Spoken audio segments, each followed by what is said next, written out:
ਜਿਹੜੀ ਕਿ lady pregnant ਹੋਵੇ ਉਹਨੂੰ ਸਟ੍ਰੈਸ ਨਹੀਂ ਲੈਣਾ ਚਾਹੀਦਾ, ਇਹ ਕਹਿੰਦੇ ਸੁਣਿਆ ਹੈ ਅਸੀਂ। ਪਰ ਸਟ੍ਰੈਸ ਜਿਨ੍ਹਾਂ ਨੂੰ ਹੋ ਜਾਂਦਾ ਜਾਂ ਜਿਹੜੇ ਆਲੇ ਦੁਆਲੇ ਦੇ ਮਾਹੌਲ ਦੇ ਵਿੱਚ ਉਹਦੇ ਨਾਲ ਰਹਿੰਦੇ ਲੋਕ ਨੇ, ਜੇ ਉਹਨੂੰ ਕੁਝ ਗੱਲਾਂ ਸੁਣਾ ਕੇ ਤਾਨੇ ਮਿਹਣੇ ਦੇ ਕੇ ਉਹਨੂੰ ਪਰੇਸ਼ਾਨ ਕਰਦੇ ਨੇ, ਉਹਦੇ ਘਰ ਦਾ ਮਾਹੌਲ ਚੰਗਾ ਨਹੀਂ ਬੀਤ ਰਿਹਾ, ਉਹਦੇ ਕਰਕੇ ਹੁੰਦੀ ਉਸ ਮੌਮ ਨੂੰ, ਵੁੱਡ ਬੀ ਮੌਮ ਨੂੰ ਸਟ੍ਰੈਸ ਦਾ ਅਸਰ ਬੱਚੇ ਤਾਈਂ ਜਾਂਦਾ ਹੈ। Every 1 in 4 women experiences some sort of mental health challenges during pregnancy and post-birth. ਕਈ ਵਾਰੀ ਤਾਂ ਇੰਨਾ ਕੁ ਜ਼ਿਆਦਾ ਓਵਰਵੈਲਮਿੰਗ ਹੋ ਜਾਂਦਾ ਇੱਕ ਫੀਮੇਲ ਵਾਸਤੇ ਕਿ ਉਹਨੂੰ ਸਮਝ ਨਹੀਂ ਆਉਂਦਾ ਕਿ ਉਹਦੇ ਨਾਲ ਕੀ ਹੋ ਰਿਹਾ, ਬਹੁਤ ਜ਼ਿਆਦਾ ਉਦਾਸ ਰਹਿਣਾ ਸ਼ੁਰੂ ਕਰ ਦਿੰਦੇ ਆ। बस ये ड्यूरिंग प्रेगनेंसी नहीं होती बल्कि आफ्टर बर्थ भी होती है, and it can continue over the years. So it's not just it would just stop after 1 years तक। जब बच्चे 10-11 ईयर्स तक हो जाएं तब भी ये सिम्टम्स जो हैं वो हमने देखे गए हैं। ਅੱਜ ਦੇ ਪ੍ਰੋਗਰਾਮ ਰੋਸ਼ਨੀ ਦੇ ਵਿੱਚ ਆਪਣੇ ਲਿਸਨਰਸ ਨੂੰ ਜੀ ਆਇਆਂ ਆਖਦੀ ਮੈਂ ਤੁਹਾਡੇ ਨਾਲ ਗੁਰਪ੍ਰੀਤ ਕੌਰ। ਮੈਟਰਨਲ ਡਿਸਟ੍ਰੈਸ ਕੀ ਹੁੰਦਾ ਹੈ, ਅੱਜ ਇਹਨੂੰ ਸਮਝਣ ਦੀ ਕੋਸ਼ਿਸ਼ ਕਰਾਂਗੇ। ਵੁੱਡ ਬੀ ਮੌਮ ਨੂੰ ਸਟ੍ਰੈਸ ਦਾ ਅਸਰ ਬੱਚੇ ਤਾਈਂ ਜਾਂਦਾ ਹੈ, ਉਹਦੇ ਜੀਨਸ ਤੱਕ ਉਹਦਾ ਅਸਰ ਪੈਂਦਾ ਹੈ, ਕਿਉਂਕਿ ਅੰਦਰ ਬੱਚਾ ਜਿਹੜਾ ਬਣ ਰਿਹਾ ਹੈ ਉਹਦੇ ਤੱਕ ਉਹ ਵਾਈਬਸ ਵੀ ਜਾਂਦੀਆਂ ਨੇ ਅਤੇ ਉਹ ਟਰਾਂਸਫੋਰਮੇਸ਼ਨ ਜਿਹੜੀ ਉਹਦੀ ਬੋਡੀ ਦੇ ਅੰਦਰ ਆ ਰਹੀ ਹੈ ਸਟ੍ਰੈਸ ਕਰਕੇ, ਉਸ ਬੱਚੇ ਦੇ ਅੰਦਰ ਵੀ ਜਾਂਦੀ ਹੈ। ਤਾਂ ਹੀ ਅਸੀਂ ਕਹਿੰਦੇ ਕਈ ਵਾਰੀ ਸਟ੍ਰੈਸ ਜੈਨੇਟਿਕ ਵੀ ਹੁੰਦਾ। ਉਹ ਬੱਚੇ ਦਾ ਜਿਹੜਾ ਬੌਰਨ ਹੋਣਾ ਇਨਫੈਂਟ, ਉਹਦੀਆਂ ਬਹੁਤ ਸਾਰੀਆਂ ਡਿਵੈਲਪਮੈਂਟਲ ਸਟੇਜਿਸ ਦੇ ਉੱਤੇ ਉਸ ਚੀਜ਼ ਦਾ ਅਸਰ ਪੈ ਜਾਂਦਾ ਕਿ ਸਪੀਚ ਦੇ ਉੱਤੇ ਡਿਲੇ ਹੋ ਜਾਣਾ, ਫਿਰ ਜਿਹੜੀ ਸਰੀਰਕ ਤੌਰ ਦੇ ਉੱਤੇ ਗਰੋਥ ਹੋਣੀ ਆ ਉਹ ਸੋਹਣੇ ਤਰੀਕੇ ਨਾਲ ਨਹੀਂ ਹੋਣੀ। ਇਹਦੇ ਬਾਰੇ ਹੀ ਅੱਜ ਦੇ ਪ੍ਰੋਗਰਾਮ 'ਚ ਇਲੈਬੋਰੇਟ ਕਰਨ ਲਈ ਮੇਰੇ ਨਾਲ ਡਾਕਟਰ ਕਾਸ਼ਿਫ शामिल हो रहे हैं। डॉक्टर काशिफ जो हैं वो क्लिनिकल साइंटिस्ट हैं, बहुत सारा रिसर्च का काम ये करते हैं और इन्होंने PhD ली है इन अप्लाइड हेल्थ रिसर्च। इन दिनों ये AHS के साथ काम करते हैं एंड बहुत सारे इनके पेपर्स जो हैं वो पब्लिश हो चुके हैं, रिसर्च पेपर्स इंटरनेशनल जर्नल्स में भी। डॉक्टर काशिफ आज हमारे साथ हैं फ्रॉम अल्बर्टा हेल्थ सर्विसेज। आपका बहुत बहुत स्वागत, welcome. Thank you so much, Gurpreet, and thanks for having me on the show. I'm very excited to be on your show. Thank you so much, it's an honour. Doctor Kashif, हमने maternal distress के बारे में बात करनी है, तो अगर हम लिसनर्स को समझाना चाहें कि एक्चुअली में मैटरनल डिस्ट्रेस है क्या, तो आप कैसे बताएंगे? Okay, thank you Gurpreet. सबसे पहले तो मैं स्टार्ट करूँगा कि ग्रेविटी ऑफ द सिचुएशन क्या है, प्रॉब्लम कितनी ज़्यादा जो है वो गंभीर है। तो इसको समझाने के लिए समटाइम्स नंबर्स का इस्तेमाल बड़ा ईजी रहता है। तो मैं आपको इस तरह से कहूँगा कि every 1 in 4 women experiences some sort of mental health challenges during pregnancy and post-birth. So ये तो है कि यानी हर एक 4 में से एक जो है वो औरत को आपको ये इस तरह के एक्सपीरियंसेस होते हैं। मेटरनल डिस्ट्रेस को जब हम डिफ़ाइन करेंगे तो वो जैसे आपने एक्सप्लेन किया कि वो इमोशनल इम्बैलेंसेस हैं जो कि during pregnancy and after birth जो है वो एक वुमेन एक्सपीरियंस कर रही है। And this can be pregnancy related, जैसे आपने कहा कि डिफरेंट हार्मोन्स रिलीज़ हो रहे होते हैं, और could be non pregnancy related issues. जब हम मैटरनल डिस्ट्रेस की बात करते हैं तो इसके अंदर 3 इंपॉर्टेंट चीज़ें आती हैं जो मैं आपके थ्रू आपके लिसनर्स को बताना चाहूँगा। एक मैटरनल डिप्रेशन है, जो जैसे आपने बताया कि जिसमें उदासी है, आपका काम में जी नहीं लग रहा, आपका बच्चे के साथ वो बॉन्ड नहीं बन पा रहा है जो कि एक माँ का नेचुरल बॉन्ड होता है। एक एंजाइटी है, एंजाइटी है कि आपको बेचैनी है कि मतलब आप में जो है आप बेचैन, आपके शरीर जो है वो बेचैन, आप मतलब आप जो है वो हर वक्त एजी हैं। और एक जो है वो स्ट्रेस है कि जो आपको यूजुअली जो आपको स्ट्रेसफुल सिचुएशंस होती हैं। तो ये बेसिकली 3 ऐसे इंपॉर्टेंट सिम्टम्स हैं जो कि जिनको हम अंडर मैटरनल डिस्ट्रेस लेके आते हैं, और ज़रूरी नहीं है कि इनमें से कोई एक हो। एक वो these can be comorbid. Comorbid से मुराद ये कि 2 एक साथ भी हो सकते हैं, मतलब मैटरनल डिप्रेशन के साथ एंजाइटी भी हो सकती है, स्ट्रेस के साथ एंजाइटी भी हो सकती है। और जस्ट ये अगेन आपके लिसनर्स के लिए कि जस्ट ये ड्यूरिंग प्रेगनेंसी नहीं होती बल्कि आफ्टर बर्थ भी होती है, and it can continue over the years. So it's not just it would just stop after 1 years. हमारी जो रिसर्च है जो हमने पब्लिश की थी ओवर द ईयर्स, उसके अंदर हमने इसके असरात जो है वो इवन 10-11 ईयर्स के बाद तक देखे, यानी बच्चों की पैदाइश के 10-11 ईयर्स तक, जब बच्चे 10-11 ईयर्स तक हो जाएं तब भी ये सिम्टम्स जो हैं वो हमने देखे गए हैं हमारी रिसर्च में। आपने जो रिसर्च की उसके बारे में थोड़ा और इलेबोरेट करें कि आपने क्या फोकस ग्रुप रखा था और क्या उसका इंटेंशन था? Thank you. हमारी जो रिसर्च थी वो 2 किस्म के डेटा सेट्स के ऊपर हमने की थी रिसर्च। एक तो हमारा यूके का डेटा सेट था जिसके अंदर 14,000 हमारे पास जो है 14,000 से भी ज़्यादा पार्टिसिपेंट्स थे, और उस रिसर्च के अंदर हमने ये देखा था कि जो औरतें हमने उनको स्टडी में इनरोल किया जब वो प्रेग्नेंट हुई, और उसके बाद हमने उनको ड्यूरिंग प्रेगनेंसी उनके डिफरेंट स्क्रीनिंग टेस्ट किए उनके स्ट्रेस, डिप्रेशन, एंजाइटी के, और उसके बाद भी जब बच्चे की विलादत हो गई तो उसके बाद भी हमने डिफरेंट टेस्ट करके उनका डिप्रेशन नोट करने की कोशिश की over the year, over a long time period. और उस रिसर्च के अंदर जो हमने पब्लिश किया उसके अंदर हमें डिफरेंट ग्रुप्स ऑफ वुमेन देखी। तो मेजॉरिटी तो जैसे आपको पता है जो कि नॉर्मल थी, जिनका स्ट्रेस जो है वो नॉर्मल था, लेकिन कुछ ऐसी भी वुमेन थी अराउंड 20% आई वुड से जिनके स्ट्रेस लेवल्स या depression levels, anxiety levels higher थे देन द यूजुअल, और एंड दे वर सस्टेन, यानी वो रहे पूरे वक्त। अच्छा। कुछ ऐसे थे कि जो ऑब्वियसली जिनमें आपका कम हुआ फिर ज़्यादा हुआ, क्योंकि या तो आपको ऑब्वियसली बात पता है कि हमारी लाइफ नॉर्मल नहीं होती, राइट? हमारी लाइफ में अप्स एंड डाउन्स आते रहते हैं। Yes. जैसे जो लोग मूव करते हैं तो again it's a stress, so depending on other stressors के उनके ऊपर। तो ये हमने बेसिकली रिसर्च करके, और इसके और ना सिर्फ ये बल्कि हमने ये भी देखा कि जो ख़वातीन जिनको कंसिस्टेंट डिस्ट्रेस में है तो उनका इम्पैक्ट ना सिर्फ उन पे तो हो ही रहा है, उनके क्या इसका इम्पैक्ट उनके बच्चों के ऊपर भी हो रहा है डेवलपमेंटली। क्या वो बच्चे जो हैं वो डेवलपमेंटली डिलेड हैं डिफरेंट थिंग्स में, जैसे आपने बात की स्पीच में और डिफरेंस में। तो ये हमारी रिसर्च थी, और ये हमने कैनेडियन डेटा सेट पे भी की है, और जो कि अराउंड हमारा 2000 से प्लस वुमेन का डेटा सेट था, और हमने ऐसे जैसे मैंने आपको बताया यूके डेटा सेट्स के ऊपर भी किए हैं। राइट। डॉक्टर काशिफ, आपको लगता है कि हम अगर अपनी कम्युनिटी की बात करते हैं, specially people hailing from the south Asian continent, वहाँ पर रिकग्नाइज ही नहीं किया जाता? एक फीमेल को ये कह देना, अरे तेनू तो खुश होना चाहिए यार, तेरा तो ये टाइम है, खुशी रहना चाहिए, वो कहती है कि it's taking toll on my mental health, I am helpless, ये मेरे बस में नहीं है। एब्सोल्युटली एंड इसी के लिए जो हमारी रिसर्च है, और I want more researchers to come into this field, और मोर पीपल जो कि हमारे, देखिए अगेन हमारा सब कंटेंट जैसे आपने बताया उसका एक डिफरेंट माइंडसेट है, ठीक है, हम इसको एक्नॉलेज ही नहीं करते। तो सबसे इंपॉर्टेंट चीज़ जो मैं समझता हूँ वो एक्नॉलेज करना है। हम जब तक अवेयर नहीं होंगे, जब तक हम अपनी पीपल को एजुकेट नहीं करेंगे, और इसके अंदर मैं ये समझता हूँ कि हमारे बड़ों का बड़ा अहम रोल है, स्पेशली जब आप माँ बाप बनने जा रहे हैं तो हम कभी डिस्कस नहीं करते कि भाई क्या क्या चीज़ें होंगी, राइट? हम कभी प्रिपेयर नहीं होते, हम बस कहते हैं हाँ ठीक है हो गया, we go with the flow. जबकि मेरे अंदाजे के मुताबिक हम हर काम करते हैं, इसके अलावा लाइफ का कोई भी काम करते हैं हम बड़ी प्लानिंग करते हैं, हमने घर खरीदना है, इधर खरीदना है, इस एरिया में खरीदना है, ये होना चाहिए, 4 कम है। तो इसी तरह हमें जब हम अपनी फैमिली प्लान कर रहे हों तो हमें इन बातों का बड़ा ज़रूरी ख्याल रखना चाहिए कि भाई हमारी प्लानिंग होनी चाहिए कि अब हमारी लाइफ में एक न्यू एडिशन होगा, उसके क्या क्या चैलेंजेस होंगे। हाँ, हमारी नींद खराब होगी, बिल्कुल डेफिनेटली हमारी शुरू में नींद खराब होगी, और हमारे पास वो सपोर्ट भी नहीं है, राइट? मतलब हमारा वो एक्सटेंडेड सपोर्ट भी नहीं है कि आई फुप्पो आ गई, खाला आ गई, उन्होंने आके चले जी संभाल लिया और काम हो गया, तो ऐसा नहीं है, राइट? सो ये चीज़ें again we need a lot of planning. We need a lot of awareness first. Awareness, education is the key thing. जितना हम aware होंगे, जितना हम educate होंगे, उतना ही हम इस topic के ऊपर ज़्यादा, और हमारे अंदर again इस topic की flexibility कि हम इस topic के ऊपर खुल के बात करें, क्योंकि बहुत सारे cultures में इस topic as a taboo लिया जाता है, stigma है इससे related, तो उसको भी हमें जो है वो acknowledge करने की और उसको address करने की ज़रूरत है। डॉक्टर काशिफ, ये भी बताएं कि मैटरनल डिस्ट्रेस के कॉजेज क्या हैं, या कोई ऐसे रिस्क फैक्टर्स जिसकी वजह से ये डिस्ट्रेस जो है वो ट्रिगर हो सकता है? बहुत अच्छा सवाल Gurpreet, thank you.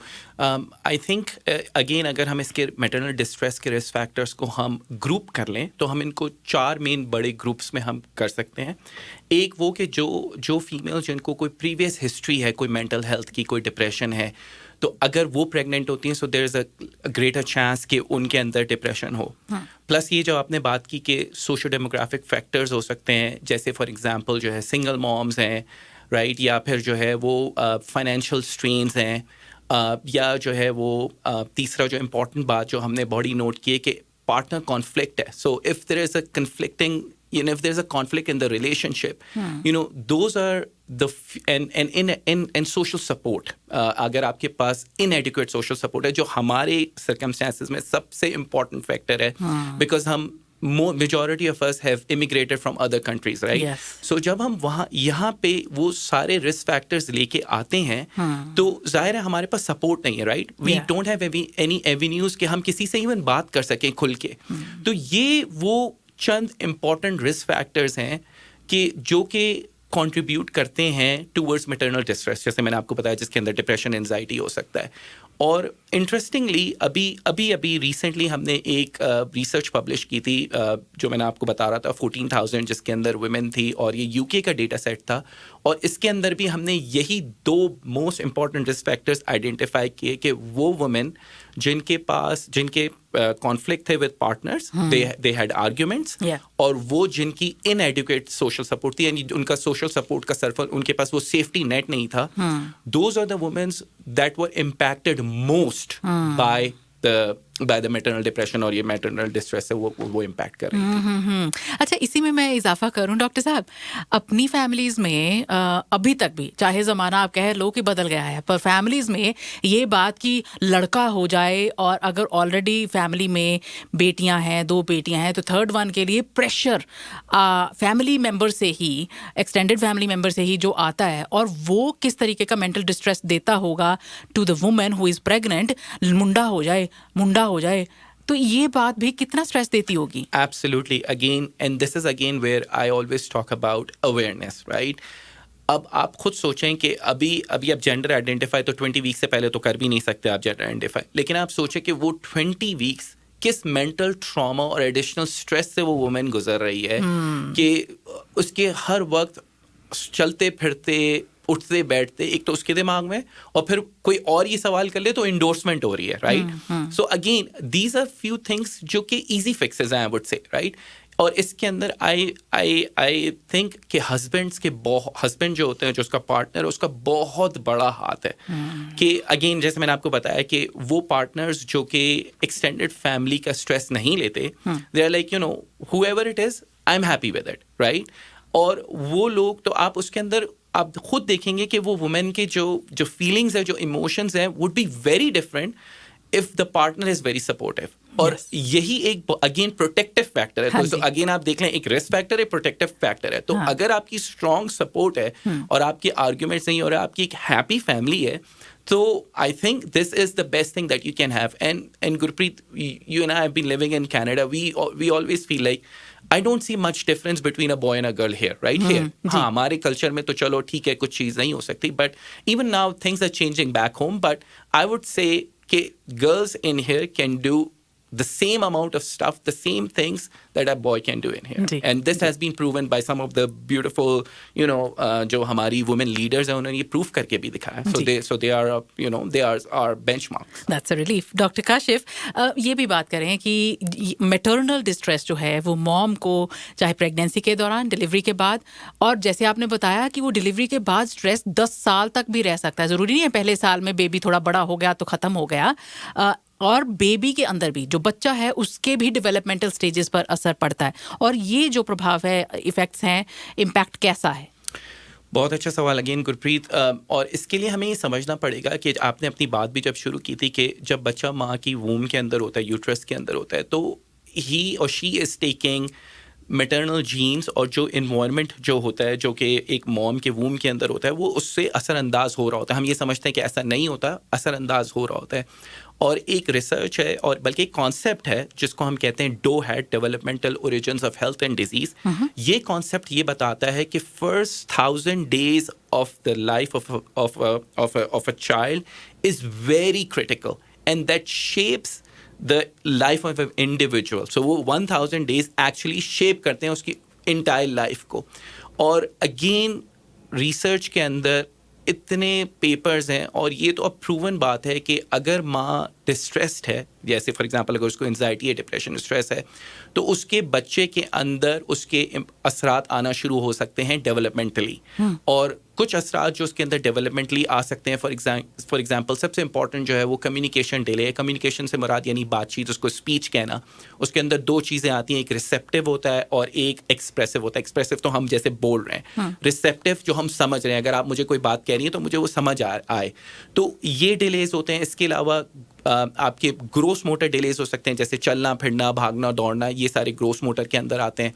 Behavioural delays हो सकते हैं कि वो बच्चा जो है एग्रेसिव हो, फिजिकली एग्रेसिव हो, या बिहेवियरल इफेक्ट्स जो हैं वो एक बड़ा इंटरेस्टिंग अगेन रिसर्च है कि जिसके अंदर बताया गया है कि बॉयज़ के अंदर अगर माँ डिस्ट्रेस है तो बिहेवियर डिफरेंट तरीके से एग्जिबिट होता है, जैसे वो ज़्यादा जो एग्रेसिव होते हैं, जबकि अगर लड़कियां और माँ डिस्ट्रेस है तो उनके अंदर वो बहुत खामोश हो जाएंगी, बिल्कुल जो है वो एंशियस हो जाएंगे, उनके अंदर सेपरेशन एंजाइटी ज़्यादा हो जाएगी। तो डिफरेंट तरीके से डिफरेंट सिम्टम्स एग्जिबिट करते हैं इन बॉयज़ एंड गर्ल्स।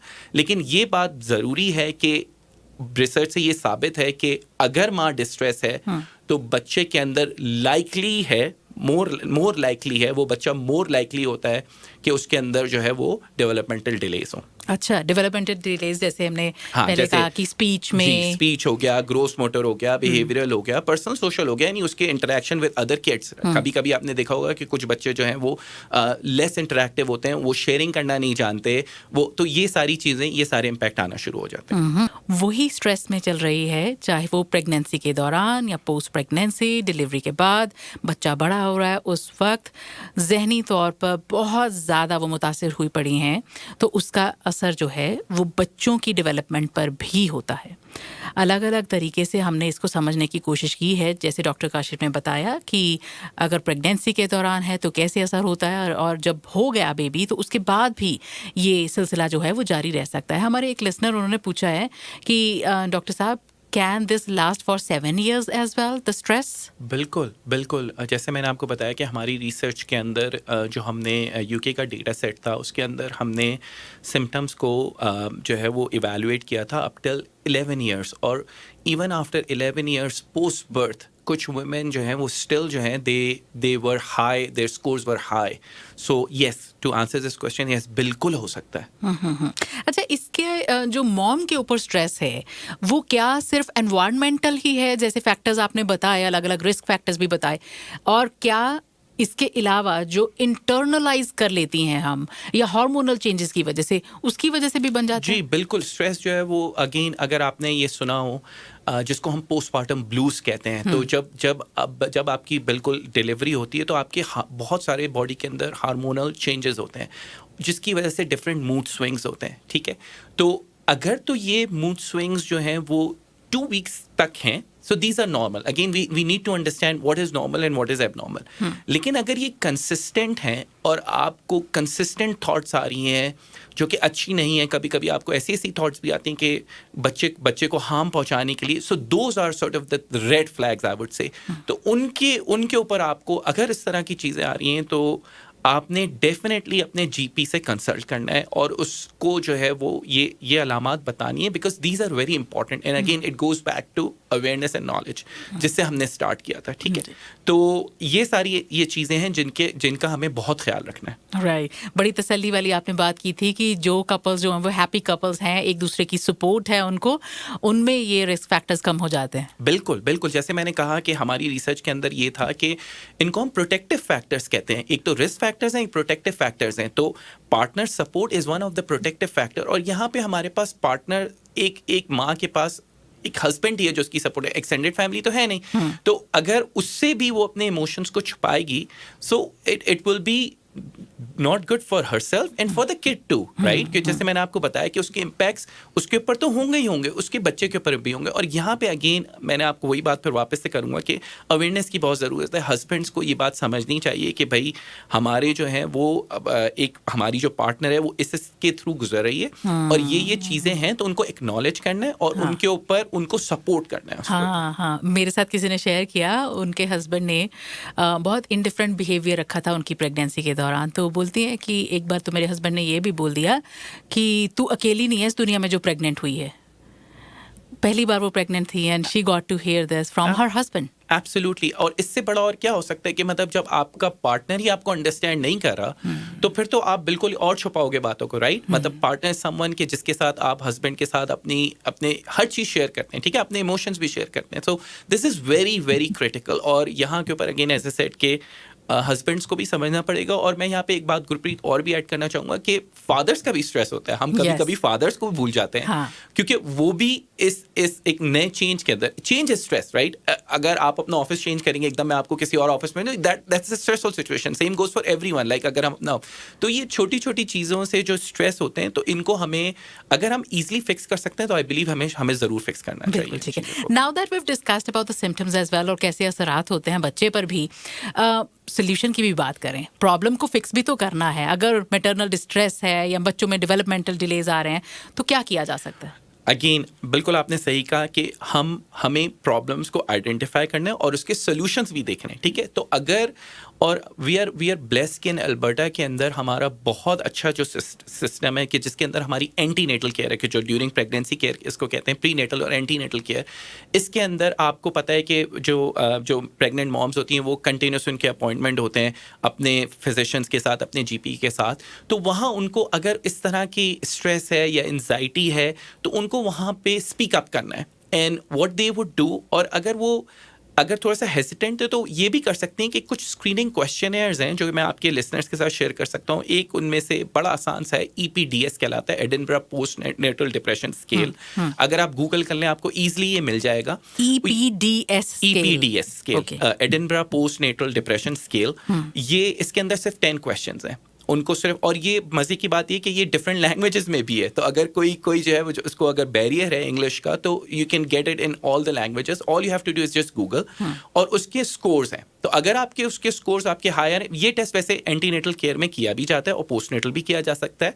तो अगर इसके स्कोर्स आपके हाई आ रहे हैं, कंसिस्टेंट हाई आ रहे हैं, तो that means there is something wrong. So आपको स्पीक अप करना है। आप अपने जीपी के पास जाएंगे, वो आपकी स्क्रीनिंग वो अगेन असेस करेगा, और अगर वो समझेगा कि हाँ ये है तो वो आपको रेफर कर देगा। और again there are very good services that you can access as an Albertan. So I believe कि हमें ये, अगर हम इस mental stress के through गुजरें, so fix it rather than just saying ये खुद ही हो जाएगा, और फिर उसके इम्पैक्ट्स चाइल्ड के ऊपर भी आना शुरू हो जाए, जैसे मैंने आपको बताया। प्राइमरी केयर नेटवर्क्स पर अगर जाना है तो सिर्फ अपने डॉक्टर की रेफरल लेनी होती है? एब्सोल्युटली। तो अगर आपका जीपी जो है वो प्राइमरी केयर नेटवर्क के अंडर ऑपरेट कर रहे हैं, तो प्राइमरी केयर नेटवर्क्स के अंदर आपके पास स्पीच फिजियोथेरेपिस्ट भी होते हैं, स्पीच लैंग्वेज पैथोलॉजिस्ट भी होते हैं, सारे लोग होते हैं, मेंटल थेरेपिस्ट भी होते हैं। तो वो आपको सिंपल रेफर कर देंगे, और आप उनसे जाके वो आपको टेक्निक्स बताएंगे। डिफरेंट ब्रीदिंग टेक्निक्स होती हैं, वो डिफरेंट टेक्निक्स हैं जो आपको बताएंगे और आपके साथ वर्क करेंगे। और होपफुली उससे हमने देखा भी, अगेन रिसर्च ये बताती है कि अगर हम वो लें तो उससे हमारा डिस्ट्रेस कम हो सकता है। अगर बच्चों में हम देख रहे हैं कि डिलेज आए हैं, वो स्ट्रेस की वजह से हैं, या वैसे बच्चे में कुछ डेवलपमेंटल डिलेज हैं, तो क्या किया जा सकता है? अगेन बहुत अच्छा सवाल गुरप्रीत। एंड अगेन जब अगर आप यहाँ पे, हमारे पास अगेन बहुत सारी रिसोर्सेज हैं जो कि हम इस्तेमाल कर सकते हैं। कुछ स्क्रीनिंग क्वेश्चनेयर्स हैं जो कि मैं अगेन आपके साथ शेयर करूँगा। उनमें से एक जो है वो एजेस एंड स्टेजेस क्वेश्चनेयर कहलाता है, जो कि मुख्तलिफ मंथ्स पे है। कि अगर आपका बेबी 4 मंथ पे है तो वो 4 मंथ के क्वेश्चंस उससे रिलेटेड आपको बताएगा कि 4 मंथ के ऊपर बेबी को क्या क्या चीज़ें करनी चाहिए।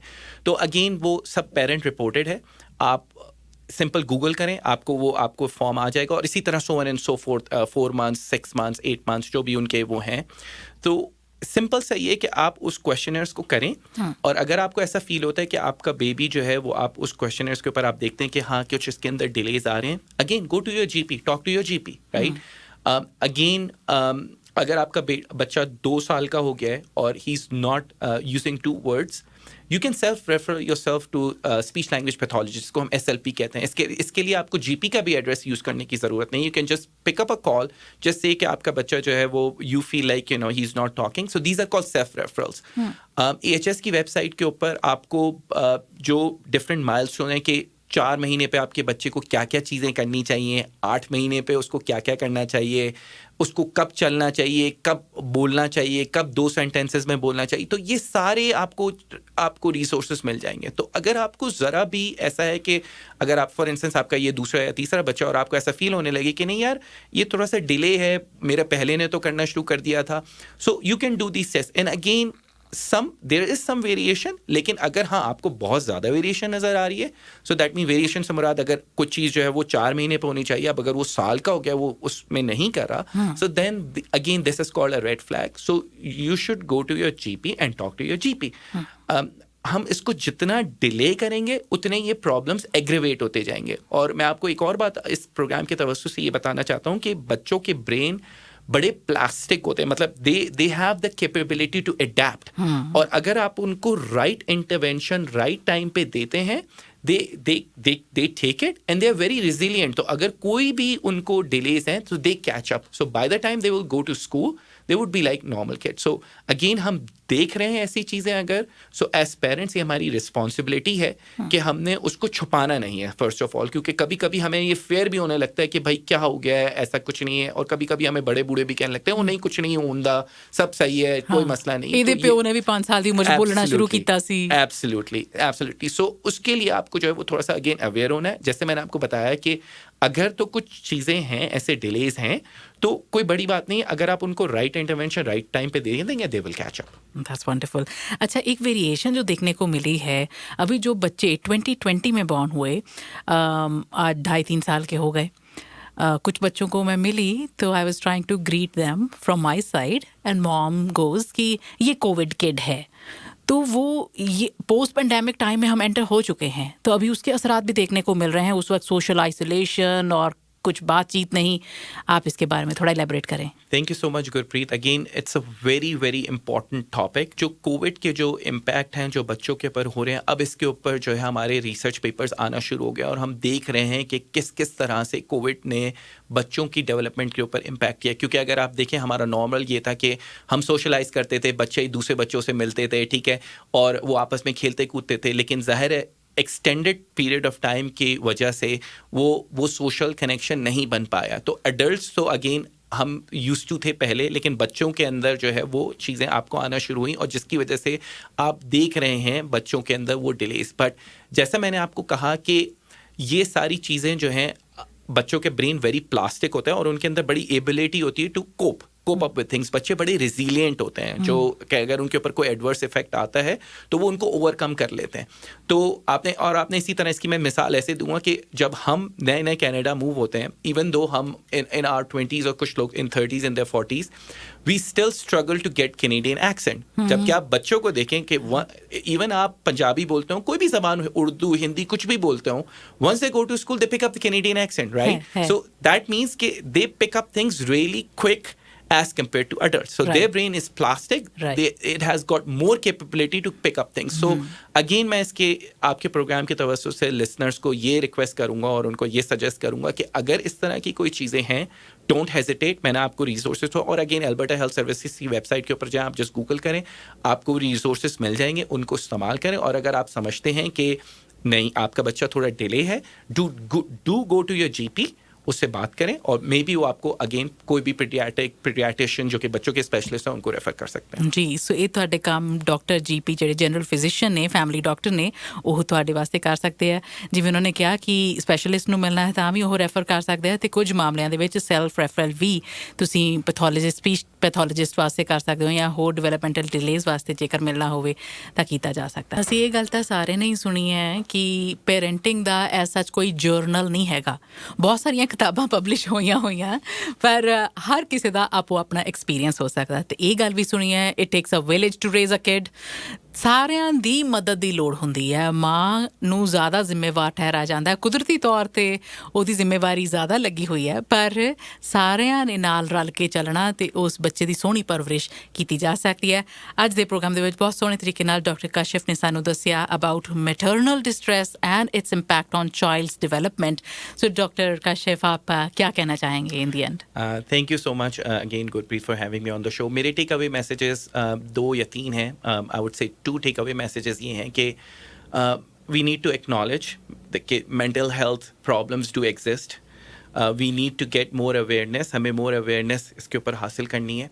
और मॉम्स के लिए जो कि डिस्ट्रेस फेस कर रही हैं during pregnancy and after child birth, there are simple techniques that you can use to ease of that stress. Not necessarily कि हर वो women जिसको distress है उसको medicine चाहिए, ऐसा नहीं है. There are techniques, some exercises, some other things that you can do जिसकी वजह से ये distress को ख़त्म कर सकते हैं. और lastly, अगर आपके पास कोई भी आपके बच्चों को ऐसा आपको नज़र आता है कि उनके अंदर कोई डिलेज हैं, please do do screening test, go to HS website, look for those things, आपके जो माइलस्टोन जो होने चाहिए, और if you feel like your child is delayed, talk to your GP, get the screening done, get all the necessary help that your child needs, because as parent this is our responsibility. जैसे आपने कहा कि it takes a village to raise a kid, I 100% agree with it. और it's not just the mom, it's the responsibility of the entire society कि अगर हमारे बच्चे आगे चल के अच्छा करना चाहेंगे, हम उनको अच्छा environment देंगे, अच्छी parenting करेंगे, so they would be good citizens. बिल्कुल ठीक है। और क्योंकि आपका रिसर्च वर्क जो है और टॉपिक्स पर भी मुसलसल चलता है, तो we would like to have you again, looking forward to have you again. Thank you, Gurpreet. Thank बहुत you so शुक्रिया much. शामिल होने के लिए।